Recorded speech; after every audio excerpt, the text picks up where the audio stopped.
Deus não tem obrigação nenhuma de nos perdoar, mas nós sabemos que Ele nos perdoa. E por que Ele nos perdoa? Devido ao seu amor, com que tem nos amado. E o tema da EBF foi bem-aventurado. E as crianças aprenderam em nossa EBF que bem-aventurado é alguém muito feliz.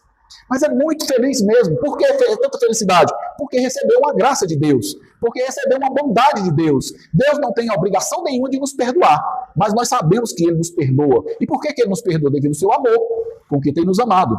E Davi experimentou esse amor de Deus diante da sua indignidade, diante do seu pecado que ele cometeu contra uma família.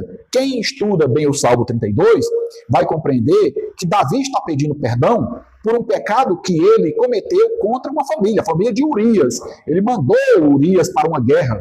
Então, nós temos aí um pecado de morte, né? Um pecado, o sexto mandamento, uma quebra do sexto mandamento, que é não matarás. E nós temos também aí uma astúcia de Davi para que ele pudesse ter acesso à mulher de Urias. E aí é um pecado da imoralidade, da castidade, um pecado contra o casamento de Urias. E quando ele pratica esse pecado, ele recebe a justa ira de Deus na sua vida. E ele relata isso nesse salmo. Mas antes dele relatar a justa ira de Deus sobre a vida dele, ele fala como é bom, como é maravilhoso, como é agradável para o cristão, para aquele que busca em Deus a sua misericórdia. Mas para buscar em Deus a sua misericórdia, nós sabemos que, em primeiro lugar, ele teve que tomar consciência do seu pecado.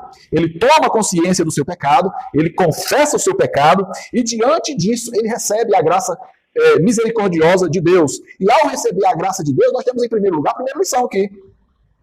Bem-aventurado é aquele cuja iniquidade é perdoada.